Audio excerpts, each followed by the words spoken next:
എല്ലാ പ്രിയപ്പെട്ടവർക്കും വേഗബന്ധ യേശു കർത്താവിന്റെ സ്തോത്രം. Price the Lord. ഹല്ലേലൂയ. സ്തോത്രം സ്തോത്രം സ്തോത്രം. കർത്താവിന്റെ അതിവിശുദ്ധമായ നാമം വാഴ്ത്തപ്പെടുമാറാകട്ടെ. എല്ലാ പ്രിയപ്പെട്ടവർക്കും വേഗം വരുന്ന യേശു കർത്താവിന്റെ വലിയ നാമം ഞങ്ങളുടെ വന്ദനം അറിയിക്കുന്നു. അല്പസമയത്തെ ദൈവന ചിന്തയ്ക്കായി നമുക്ക് വിശുദ്ധ വേദപുസ്തകം യൂദായുടെ പുസ്തകം അതിന്റെ 3-ാമത്തെ വാക്യം വായിക്കാം. പ്രിയരെ, നമുക്ക് പൊതുവിലുള്ള രക്ഷയെക്കുറിച്ച് നിങ്ങൾക്ക് എഴുതുവാൻ സകല പ്രയത്നവും ചെയ്യുകയും വിശുദ്ധന്മാർക്ക് ഒരിക്കലായി ഭരമേൽപ്പിച്ചിരിക്കുന്ന വിശ്വാസത്തിന് വേണ്ടി പോരാടേണ്ടതിന് പ്രബോധിപ്പിച്ചെഴുതുവാൻ ആവശ്യമെന്ന് എനിക്ക് തോന്നി. ഞങ്ങളുടെ ദൈവമേ, സ്വർഗപിതാവേ, നല്ല സമയത്തിനായി സ്തോത്രം ചെയ്യുന്ന ഒരിക്കൽ പ്രാവശ്യം കൂടെ കർത്താവെ, എക്സോസ് മീഡിയ മിനിസ്ട്രിയുടെ ഈ ഫേസ്ബുക്ക് പേജിലൂടെ തിരുസിലേക്ക് അടുത്ത് വരുവാൻ ഇടയാക്കുന്നതിനായി സ്തോത്രം. അടിയങ്ങളെ ഒരുമിച്ച് അനുഗ്രഹിക്കുന്ന നാമത്തെ എല്ലാ തടസ്സങ്ങളെയും മാറ്റണമേ, കൃപയിൽ പൊതിയണമേ. യേശു കർത്താവിന്റെ നാമം ഞങ്ങൾ അപേക്ഷിക്കുന്നു, കേൾക്കണമേ പിതാവേ. ആമേൻ. Praise the Lord. സ്തോത്രം. നിത്യമാം സ്നേഹത്തിനാഴമുയരവും നീളവും വീതിയും നിത്യമാം സ്നേഹത്തിൻ വീതിയും നീളവും വീതിയുമാരാഞ്ഞിടാൻ ഇഷ്ടരിൽ നിന്നെല്ലാം തിരഞ്ഞെടുത്തോ എന്നെ ശുദ്ധരോടൊത്തു ശുദ്ധരോടൊത്തു വസിപ്പതിനായി ഇഷ്ടരിൽ നിന്നെല്ലാം തിരഞ്ഞെടുത്തോ എന്നെ ശുദ്ധരോടൊത്തു വസിച്ചീന ഉലകിലെല്ലാം പ്രിയമായ പലതുണ്ട്, അതിലെല്ലാം പ്രിയമായ പ്രിയനുണ്ട്. ഉലകിലെന്നരികിലായി പ്രിയമായ പലതുണ്ട്, അതിലെല്ലാം പ്രിയമായ പ്രിയനുണ്ട്. എങ്കിലോ കാൽവരി സ്നേഹത്തിൻ മുൻപിലായി അലിഞ്ഞു പോമികയെല്ലാം മഞ്ഞുപോലെ. എങ്കിലോ കാൽവറി സ്നേഹത്തിൻ മുൻപില അരിഞ്ഞു പോയി എല്ലാം മഞ്ഞുപോലെ. നിത്യമാം സ്നേഹത്തിനായാമുയരവും നീളവും വീതിയുമാരാഞ്ഞിടാ. നിത്യമാം സ്നേഹത്തിനാഴമുയരവും നീളവും വീതിയുമാരാഞ്ഞിടാ. ദൈവത്തിരുനാമം വാഴ്ത്തപ്പെടുമാറാകട്ടെ. വിശുദ്ധ വേദപുസ്തകം വായിച്ചതായ വേദഭാഗം, ധ്യാനിക്കുന്നതായ വേദഭാഗം അപ്പോസ്തലനായ യൂദ, കർത്താവിന്റെ അർത്ഥ സഹോദരനായ യൂദ മുഴു ലോകത്തോടും വിളിച്ചു പറഞ്ഞ ഒരു വലിയ സത്യമാണ്. നിങ്ങളെ ഒരിക്കലായി ഭരമേൽപ്പിച്ചിരിക്കുന്ന വിശ്വാസം വേണ്ടി പോരാടണം. വിശ്വാസം അത് ദൈവവചന കേൾവിയാലും ആ വിശ്വാസം ലഭിക്കുന്നത് ഒരിക്കലും ബൈ ബർത്തിലല്ല. ജനനം പ്രാപിച്ച ജന്മം കൊണ്ട ഗ്രഹത്തിലെ വിശ്വാസം അനുസരിച്ച് പോകുന്നതല്ല വിശുദ്ധ വേദപുസ്തകത്തിലെ വിശ്വാസം. കർത്താവിന്റെ സ്വർഗാരോഹണത്തിന് ശേഷം പെന്തക്കോസ്ത് നാളിൽ ദൈവജനം അഭിഷേകം പ്രാപിച്ച് പരിശുദ്ധാത്മാവിനെ ദൈവം ഭൂമിയിലേക്ക് നൽകി ദൈവസഭയെ ഭൂമിയിൽ സ്ഥാപിക്കുവാൻ ഇടയായി തീർന്നു. ദൈവസഭ ഭൂമി സ്ഥാപിതമായി. അത് യെരൂശലേമിൽ തുടങ്ങി ചുറ്റുമുള്ള പ്രദേശങ്ങളിലേക്ക് പോയി. അന്ന് യെരൂശലേമിൽ കൂടി വന്നതായ ആളുകൾ അവർ പാർത്ത സ്ഥലങ്ങളിലേക്ക് ആ സന്തോഷവുമായി പോയി. ഒട്ടനവധി ആളുകൾ ദൈവവചനത്താൽ പിടിക്കപ്പെട്ടു. അപ്പോസ്തല പ്രവൃത്തിയുടെ പുസ്തകം വായിക്കുന്നത് ദൈവവചനം പരന്നു. പുരോഹിതന്മാരും വലിയൊരു കൂട്ടം വിശ്വാസത്തിന് അധീനമായി തീർന്നു. യഹൂദ മതാനുസാരികളായി ലേവി ഗൃഹത്തിൽ അഹറോന്യ പൗരോഹിത്യ പിന്തുടർച്ച ചെയ്തുകൊണ്ടിരുന്ന അനേകർ ദൈവവചനം വിശ്വസിച്ച ദൈവകൃപയിൽ വരുവാൻ ഇടയായി തീർന്നു. പുരോഹിതന്മാരും വലിയൊരു കൂട്ടരും വിശ്വാസനധീനായി തീർന്നു. അങ്ങനെ സുവിശേഷം എല്ലായിടത്തും പരന്നു. ആ സമയത്താണ് ആദ്യ നൂറ്റാണ്ടിൽ തന്നെ ഭാരതത്തിൽ, കേരളത്തിൽ സുവിശേഷം എത്തുവാനിടയായിത്തു. പക്ഷെ കേരളത്തിൽ, ഭാരതത്തിൽ സുവിശേഷം എത്തിയപ്പോൾ ഇന്ന് ക്രൈസ്തവർ എന്നറിയപ്പെടുന്ന ക്രൈസ്തവ സമൂഹം അതിനെ തോമാസ് ലീഹ ഇവിടെ എത്തിച്ചതായും അദ്ദേഹം 7 പള്ളികൾ സ്ഥാപിച്ചതായും ഒരു കൂട്ടർ അവകാശപ്പെടുന്നു. അതിന് ചില ചരിത്ര ശേഷിപ്പുകളെയൊക്കെ അവരെണ്ണി പറയുന്നുണ്ട്. പക്ഷെ ആ ചരിത്ര ശേഷിപ്പുകളും അവർ പറയുന്നത് ഒന്നും, ഐതിഹ്യങ്ങളൊന്നും വേദപുസ്തകത്തോട് യോജിക്കുന്നതല്ല. പെന്തക്കോസ്ത് നാളിൽ യേശുവിന്റെ അമ്മ മറിയും തന്റെ സഹോദരന്മാരും സഹോദരിമാരും സ്ത്രീകൾ ഉൾപ്പെടെയുള്ള ഏകദേശം 150ഓളം പേർ കൂടി വന്ന് വേർപെട്ടിരുന്ന് പ്രാർത്ഥിച്ചത് യെരുശലേം ദേവാലയത്തിനല്ല, പള്ളിക്കകത്തല്ല. യെരുശലേം ദേവാലയത്തിന് പുറകെ സെഹിയോൻ മാളിക മുറിയിലാണ് അവരൊരുമിച്ച് കൂടിയത്. അവിടെയാണ് ദൈവത്തിന്റെ പരിശുദ്ധാത്മാവ് വന്നത്. ആ പരിശുദ്ധാത്മാവിന്റെ അഭിഷേകം പ്രാപിച്ചവർ വചനം ശുശ്രൂഷിച്ചുകൊണ്ടിരുന്നു. അവർ പിന്നെ പള്ളിയിൽ പ്രസംഗിക്കാൻ പോയതല്ലാതെ പള്ളി ആരാധന, യെരുശലേം ദേവാലയത്തിലെ ആരാധനയെ സംബന്ധിച്ചിട്ടില്ല. പത്രോസ് യോഹന്നാനും പള്ളിയിൽ പോയി, യെരുശലേം പള്ളി ദേവാലയത്തിൽ പോയി പ്രസംഗിച്ചു. ആ പോകുമ്പോഴാണ് സുന്ദരം എന്ന ഗോപുര വാതിൽക്കൽ ഇരുന്നതായ മുടന്തനെ കണ്ടത്. സുഖമാക്കി. ആരാധന പുറത്തും ശുശ്രൂഷ ലഭിക്കുന്നിടത്തൊക്കെയും പൗലോസ് പറഞ്ഞു ചന്തസ്ഥലത്തും അതിപരിശുദ്ധ സ്ഥലത്ത് ഇരുന്നതായ ദൈവവചനം അല്ലെങ്കിൽ ന്യായപ്രമാണം പൊതുവിൽ ചന്തസ്ഥലത്തും അവർ പ്രസംഗിച്ചു. കുളിക്കടവിൽ പ്രസംഗിച്ചു. അങ്ങനെ എവിടെയെല്ലാം, അതുപോലെ വീടാന്തോറും നടന്ന് പ്രസംഗിച്ചു. പ്രയോജനമുള്ളതൊന്നും മറച്ചു വെക്കാതെ എല്ലാവർക്കും അറിയിപ്പാനിടയായി തീർന്നു. അങ്ങനെ വചനം നമുക്ക് ദൈവസഭ സ്ഥാപിതമായത് യെരുശലേം ദേവാലയത്തിനകത്തല്ല. പഴയ നിയമത്തിന്റെ പിന്തുടർച്ചയായ പൗരോഹിത്യ ശുശ്രൂഷയുടെ അഹരോന്യ പൗരോഹിത്യ പിന്തുടർച്ചയായ യാതൊന്നും ദൈവസഭയ്ക്കകത്തുണ്ടായിരുന്നില്ല. അവർ കൂടി വന്ന് ആരാധിച്ചു. അവർ സുവിശേഷം പറഞ്ഞു. ആ സുവിശേഷത്താൽ മാനസാന്തരപ്പെട്ടവർ സ്നാനപ്പെട്ടു. സ്നാനപ്പെട്ടവരെ ദിനം പ്രതി സഭയോട് ചേർത്തു. സ്നാനപ്പെട്ടവർ കർത്താവിനെ ധരിച്ചു. ക്രിസ്തുവിന്റെ മരണ പുനരുത്ഥാനത്തിൽ പങ്കുള്ളവരായി തീർന്നു. അവർ വീട്ടിൽ അപ്പം നുറുക്കി. അങ്ങനെ ആരാധന പോയിടത്തെല്ലാം അങ്ങനെയാണ് നടന്നത്. അല്ലാതെ അവിടെ പിന്നെ പഴയ നിയമത്തിന്റെ പിന്തുടർച്ചയായ യാഗങ്ങളൊന്നും നടന്നില്ല. അതുകൊണ്ട് സഭകൾക്ക് ലേഖനം എഴുതി. സഭകളിൽ ശുശ്രൂഷകന്മാരെ കർത്താവാക്കിയ ശുശ്രൂഷകന്മാരുടെ ശുശ്രൂഷ വൃന്ദത്തിന്റെ ശുശ്രൂഷയും പ്രവർത്തനവും അത് അവരവരെ ഏൽപ്പിച്ചു.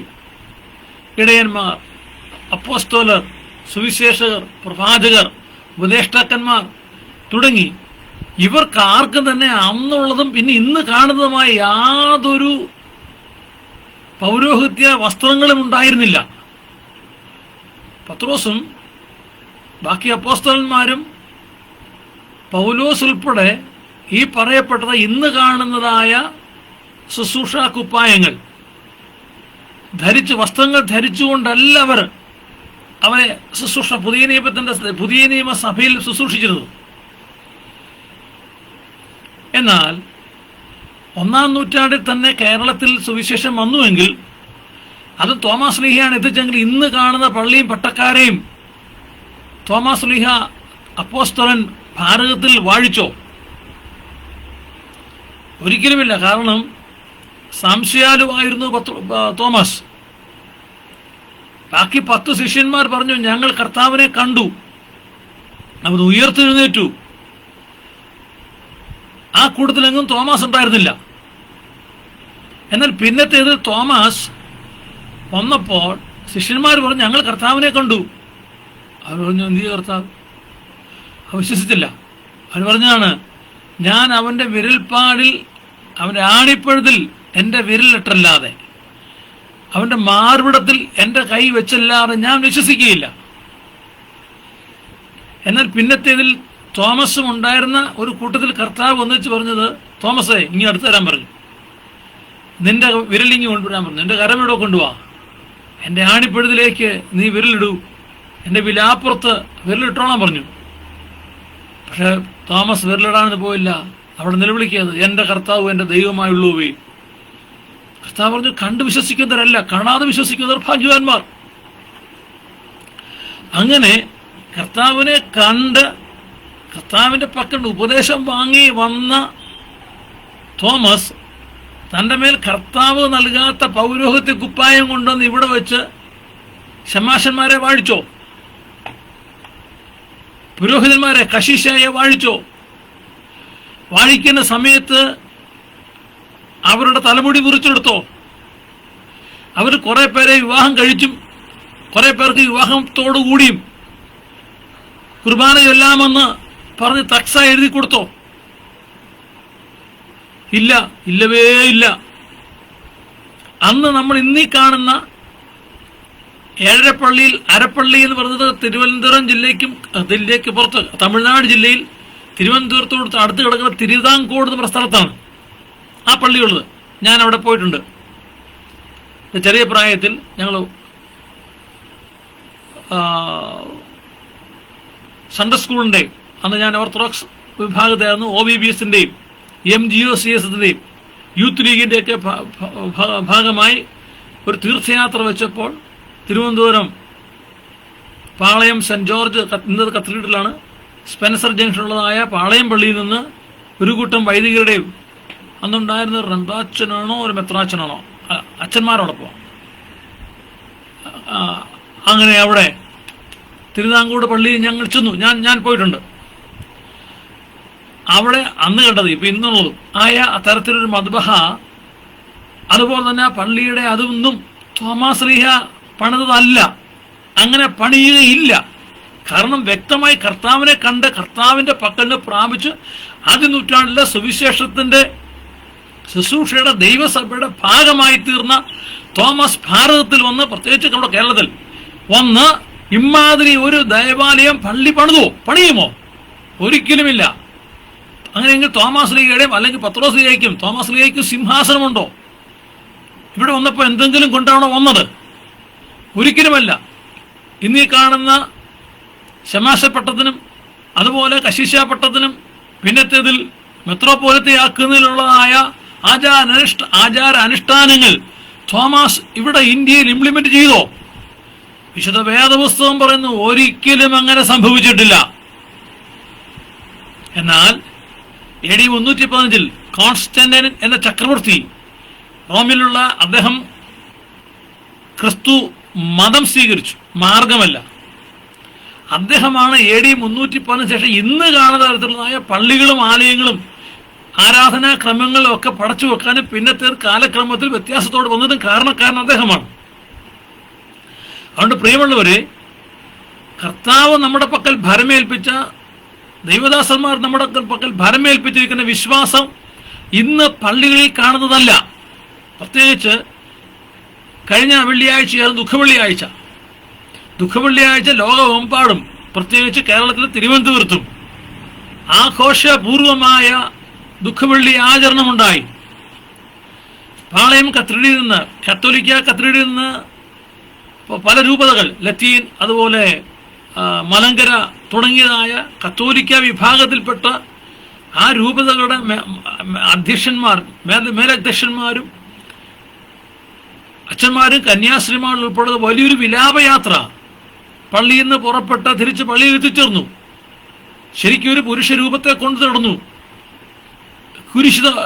ക്രൂശുമായി പുരോഹിതന്മാർ നടന്നു. ഓർത്തഡോക്സ് വിഭാഗങ്ങളുടെ പള്ളിക്കുള്ളിൽ സ്ലീബ യേശുവെന്ന് പറഞ്ഞ യേശുവിന് പകരം പള്ളിക്കുള്ളിലും പള്ളിക്ക് പുറത്തും ആഘോഷപൂർവമായി കൊണ്ടുവന്ന് പ്രദക്ഷിണം ചെയ്ത് ഒരു മനുഷ്യനെ ശവശരീരം എങ്ങനെയാണോ അടക്കുന്നത്, മൃതദേഹത്തെ കുളിപ്പിച്ച് വസ്ത്രം ഒരു മനുഷ്യന്റെ ഒരു സ്ത്രീയുടെ മൃതദേഹം അടക്കുന്നത് പോലെ തന്നെ ആഴ്ചയിൽ പള്ളിക്കുള്ളിൽ വെച്ചിരുന്നതായ ആ കുരിശിനെ ആഘോഷപൂർവമായി കൊണ്ടു നടന്ന് കുളിപ്പിച്ച് അതിനെ അടക്കി ത്രോണോസിന്റെ അടിയിൽ ഉള്ള പ്രത്യേക അറയിൽ, ബത്ബഹായിൽ ത്രോണോസിന്റെ പുറകിലുള്ളതായ പ്രത്യേക അറയിൽ അടക്കി സീല് വെച്ച് കൊണ്ടു നടന്നത് അതാണോ അപ്പോസ്തലനായ തോമസ് ഭാരതത്തിൽ വന്ന് ഭാരതത്തിൽ പഠിപ്പിച്ചത്? അല്ല പ്രിയമുള്ളവരെ, ഞങ്ങളെ ശ്രദ്ധിക്കുന്ന പ്രിയമുള്ളവരെ, അത് ദൈവവചന അധിഷ്ഠിതമല്ല. അപ്പോസ്തലന്മാർ അങ്ങനെ ശുശ്രൂഷ ചെയ്തതേയില്ല. അവർ പോയിടത്തെല്ലാം വചനം പ്രസംഗിച്ചു, ഭൂതങ്ങളെ പുറത്താക്കി, രോഗികളെ സൗഖ്യമാക്കി, ഉപദേശം പ്രസംഗിച്ചു, കർത്താവിനെ കുറിച്ച് പറഞ്ഞു, വീണ്ടും ജനനം പറഞ്ഞു, മാനസാന്തരം പ്രസംഗിച്ചു, ക്രൂശിക്കപ്പെട്ട ക്രിസ്തുവിനെ വരച്ചു കാണിച്ചു എന്ന് പറഞ്ഞാൽ യേശു ക്രിസ്തുവിനെ കുറിച്ച് പ്രസംഗിച്ചപ്പോൾ, കാൽവറിയെ യേശുവിനെ ഉയർത്തിയപ്പോൾ തിരുവചനം പറഞ്ഞു, ഞാനോ ഉയർത്തപ്പെട്ടാൽ സകലരെ എങ്കിലേക്ക് ആകർഷിക്കുമെന്ന വചനപ്രകാരം യേശു ക്രിസ്തുവിനെ എവിടെല്ലാം ഉയർത്തിയോ അവിടെയെല്ലാം ജനം മാനസാന്തരപ്പെട്ടു, സ്നാനപ്പെട്ടു, ദൈവകൃപയിലേക്ക് വന്നു. അവർ ആചാരങ്ങളും അനുഷ്ഠാനങ്ങളും വിട്ട് ദൈവത്തെ സത്യത്തിലും ആത്മാവിലും ആരാധിച്ചു. സ്തോത്രം. അങ്ങനെയുള്ളൊരു ആരാധന ആണ് പുതിയ നിയമസഭ, ദൈവസഭയുടെ ആരാധന. എന്നാൽ ഈ കഴിഞ്ഞ ഞായറാഴ്ച നടന്നതായ ഉയർപ്പോ ഖദന പൊട്ടിച്ചും പടക്കം പൊട്ടിച്ചും രാവിലെ 5:30 മണി മുതൽ മൈക്ക് സെറ്റ് ആംപ്ലിഫയറിലൂടെ, പ്രിയമുള്ളവരെ, ഞങ്ങളിപ്പോൾ താമസിക്കുന്ന ഭവനത്തിന് മുമ്പിലൂടെയും പോയി പല പള്ളികളുടെ യൂത്ത് ലീഗുകാരും അവരും വിളിച്ചു പറയുകയാണ്, മരിച്ചവരുടെ ഇടയിൽ നിങ്ങൾ ജീവനുള്ളവനെ അന്വേഷിക്കുന്നതെന്ത്? അവനിവിടില്ല. നിങ്ങൾക്കെല്ലാവർക്കും ഏറ്റവും അനുഗ്രഹമായൊരു ഈസ്റ്റർ ആശംസ എന്നറിയിച്ചുകൊണ്ട് 1-2 പള്ളിക്കാരുടെ വലിയൊരു പ്രദക്ഷിണമുണ്ടായിരുന്നു ഞങ്ങൾ പാർക്കുന്നതിന് മുമ്പിലൂടെ. അതിനകത്തെല്ലാം ഉയർത്തെഴുന്നേറ്റ ഈ ക്രിസ്തുവിനെയും കൊണ്ടാണ് നടക്കുന്നത്. അങ്ങനെ തോമസ് ശ്ലീഹ ഈ ഭാരതത്തിൽ ചെയ്തോ? അപ്പോസ്തലന്മാർ യെരുശലേമിൽ ചെയ്തോ? പൗലോസ് പോയ സ്ഥലങ്ങളിൽ അദ്ദേഹത്തിന്റെ മിഷണറി യാത്രയിൽ ചെന്നിടത്തെല്ലാം അമ്മാതിരി ചെയ്തുവോ? ഇല്ല. അതുകൊണ്ടാണ് യൂദാ ലേഖനം എഴുതുമ്പോൾ അന്നുള്ളവരോടും ഇന്നുള്ളവരോടും പറയുന്നത്, നിങ്ങളുടെ പക്കൽ ഭരമേൽപ്പിച്ചിരിക്കുന്ന വിശ്വാസത്തിന് വേണ്ടി പോരാടണം. പ്രിയമുള്ളവരെ, പെന്തക്കോസ്തിന്റെ പെന്തക്കോസ്ത് അനുഭവത്തിലേക്ക് വന്ന്, അല്ലെങ്കിൽ ദൈവസഭയിലേക്ക്, പെന്തക്കോസ്ത് എന്ന് പറയുന്ന പ്രവർത്തനം പെന്തക്കോസ്ത് അനുഭവമാണ്. ദൈവസഭയിലേക്ക് ജനങ്ങൾ കടന്നു വന്നപ്പോൾ ആ ജനങ്ങൾ ദൈവത്തെ സത്യത്തിലും ആത്മാവിലും ആരാധിച്ചു. പള്ളി ആരാധനകളും അമ്പലങ്ങളും ദേവാലയങ്ങളും ഇതര സ്ഥലങ്ങളും വിട്ടിട്ട് ദൈവത്തെ സത്യത്തിലും ആത്മാവിലും ആരാധിച്ചു. നിങ്ങൾ 2-3 പേർ എന്റെ നാമത്തിൽ ഇവിടെ കൂടി വന്നാലും ഞാൻ അവരുടെ നടുവിലുണ്ടെന്ന് പറഞ്ഞ കർത്താവ് നടുവിലുണ്ട്. ആ കർത്താവിനെ ആരാധിച്ചു വന്നു. എന്നാൽ ഇപ്പം പെന്തക്കോസ്ത് പ്രവർത്തനം കേരളത്തിൽ ആരംഭിച്ചിട്ട് 100 വർഷത്തിലധികമാകുന്നു. പല പ്രവർത്തനങ്ങളും സഭകളും ഒക്കെ 100 വർഷം കഴിഞ്ഞു എന്നുള്ള തരത്തിൽ ആണ് അവര് അതിൻ്റെതായിരിക്കുന്ന ആഘോഷങ്ങൾ നടത്തുകയാണ്. ഭാരതത്തിൽ പൂനെയിലെ മുക്തി മിഷൻ എന്ന് പറഞ്ഞ സ്ഥലത്താണ്, പണ്ഡിറ്റ് ടിമാഭായി എന്ന് പറഞ്ഞ ആ സഹോദരി നടത്തുന്ന സ്ഥലത്താണ് പരിശുദ്ധാത്മാവിന്റെ ആദ്യത്തെ പ്രവർത്തനം ഉണ്ടാകുന്നത്. ഭാരതത്തിൽ പുതിയ അനുഭവത്തിൽ കഴിഞ്ഞ നൂറ്റാണ്ടിന്റെ ആരംഭത്തിൽ. സ്തോത്രം. ഏകദേശം 100 വർഷത്തോളം മാത്രം പഴമുണ്ട്. അന്ന് പെന്തക്കോസ്തിന് തനിമയുണ്ടായിരുന്നു, വിശുദ്ധിയുണ്ടായിരുന്നു. അവർ ഈ ലോകത്തോട് വേർപെട്ടവരായിരുന്നു. ലോകം എനിക്ക് വേണ്ട, ലോകത്തിൽ ഇമ്പം വേണ്ട എന്ന് പാടിപ്പറഞ്ഞവരാണ്. പാടുക മാത്രമല്ല, ജീവിതത്തിൽ കൊണ്ടുവന്നവരാണ്. കമുങ്ങിൻ തോട്ടങ്ങൾ കമുക് വെട്ടിക്കളഞ്ഞു, വെറ്റക്കൊടികൾ വെട്ടിക്കളഞ്ഞു,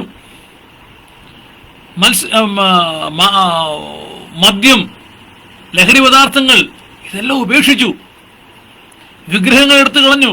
ഇന്ന് നാം കാണുന്ന താടിയും മുടിയും നീട്ടി വളർത്തി യേശു എന്ന് പറഞ്ഞ് ജനങ്ങൾ കൊണ്ടുകിടന്ന് പള്ളി വെച്ചിട്ട് നടന്നതായ ആ ചിത്രം എടുത്തു കളഞ്ഞു, കുരിശ് കളഞ്ഞു, കൊന്തയും വെന്തിങ്ങായും എല്ലാം ഉപേക്ഷിച്ച് നിർമ്മല സുവിശേഷത്തിലേക്ക് വന്ന ജനം, പെന്തക്കോസ്തരം ഇന്ന് ഈ 2024 എവിടെത്തിയിരിക്കുന്നു. ഇന്ന് പല കൂട്ടായ്മകളുടെയും പ്രവർത്തനങ്ങളുടെയും സൺഡേ സ്കൂൾ പുസ്തകത്തിൽ പല ഭവനങ്ങളിലും പള്ളിയിലും കാണുന്ന യേശു എന്ന് പറയുന്ന ആളുടെ ചിത്രം അടിച്ചു വെച്ച് കുഞ്ഞുങ്ങളെ പഠിപ്പിക്കുകയാണ്. ഈസ്റ്റർ സന്ദേശം വാട്സപ്പ് കൂട്ടായ്മകളിൽ ഈസ്റ്റർ സന്ദേശം വരുന്നു, ഈസ്റ്റർ ആശംസകൾ വരുന്നു. അന്ന് ദുഃഖവെള്ളി ആഴ്ചയെക്കുറിച്ചുള്ള പ്രത്യേക പ്രഭാഷണങ്ങൾ വരുന്നു. ക്രിസ്തുമസിന് പുൽക്കൂടും കേക്കും സ്റ്റാറും തൂക്കി കരോളുമായി കഴിഞ്ഞ് പെന്തക്കോസ്തുകാരുടെ ഇടയിൽ എവിടെ വിശ്വാസം?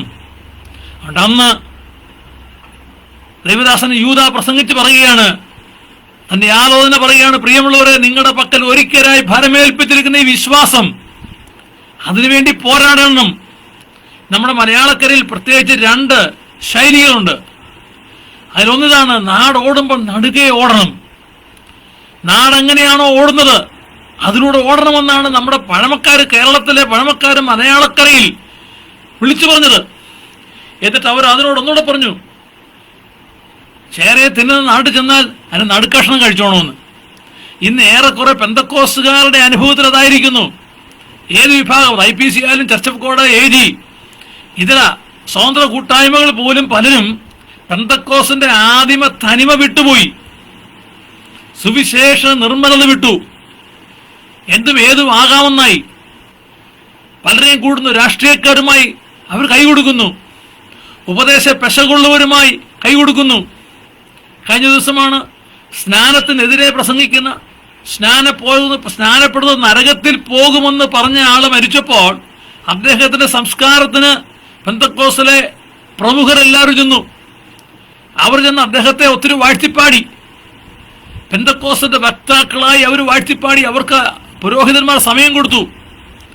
അവർ മനോഹരമായ സംസ്കാര ശുശ്രൂഷ അവിടെ നടത്തി. എന്നാൽ അല്പം കഴിഞ്ഞ് അവരിരുന്നപ്പോൾ കുപ്പായധാരികൾ എഴുന്നേറ്റു, ധൂപക്കുറ്റി വീശിയും തൈലാഭിഷേകം നടത്തിയും ആ മനുഷ്യന്റെ ദേഹം കൊണ്ട് അടക്കി. അദ്ദേഹത്തിന് 40 അടിയന്തരം നടത്തുന്നു. അദ്ദേഹം സുവിശേഷത്തിന് വിരോധമായി പ്രസംഗിച്ച ആളെയും കൂടെ കൂട്ടി. അദ്ദേഹത്തിന്റെ കയ്യിൽ പണവും പറ്റി. അദ്ദേഹത്തോടൊപ്പം വേദി പങ്കിട്ടവർ എന്തിനു വേണ്ടി? ഉപദേശപ്രകാരം നിൽക്കുന്നവരാണെങ്കിൽ, സുവിശേഷത്തിന്റെ വക്താക്കളായി നിൽക്കുന്നവരാണെങ്കിൽ ഒരിക്കലും സ്തോത്രം ആ മനുഷ്യന് അനുകൂലമായി നിൽക്കാനൊക്കത്തില്ല. വ്യക്തിപരമായി മനുഷ്യ ജീവിതത്തെ നമുക്ക് അനുകൂലിക്കാം, പക്ഷെ സുവിശേഷ സംബന്ധമായി ആ വ്യക്തിയോട് യാതൊരു തരത്തിലും ചേർന്ന് പോകാൻ കഴിയത്തില്ല. എന്നാൽ പെന്തക്കോസ്ത് നേതാക്കളെല്ലാം അവിടെ ഉണ്ടായിരുന്നു.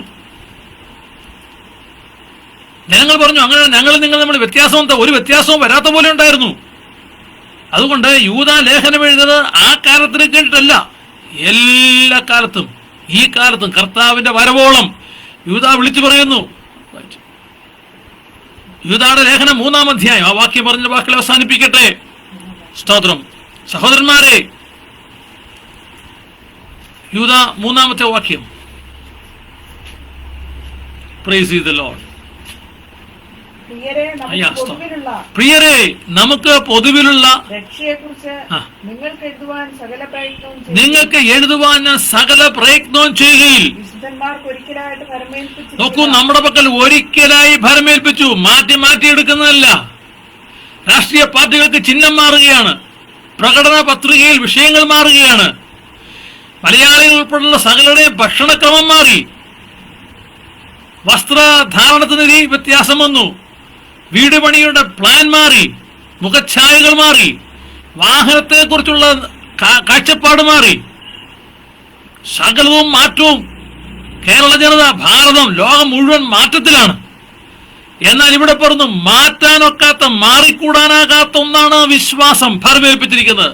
അത് ഒരിക്കലായി നൽകിയതാണ്. സ്തോത്രം. പ്രിയരെ, നമുക്ക് പൊതുവിലുള്ള രക്ഷയെക്കുറിച്ച് നിങ്ങൾ വിശ്വാസത്തിനു വേണ്ടി പോരാടുന്നതിന് നമ്മുടെ ദൈവത്തിന്റെ കൃപയെ, പ്രിയരെ, അടുത്തത് സ്തോത്രം, രക്ഷയെക്കുറിച്ച് നിങ്ങൾക്ക് എഴുതുവാൻ സകല പ്രയത്നവും ചെയ്യുക. ഒരിക്കൽ നമ്മിൽ അവിടെ വിട്ട് വിശുദ്ധന്മാർക്ക് ഒരിക്കലായി ഭരമേൽപ്പിച്ചിരിക്കുന്നതാണ്.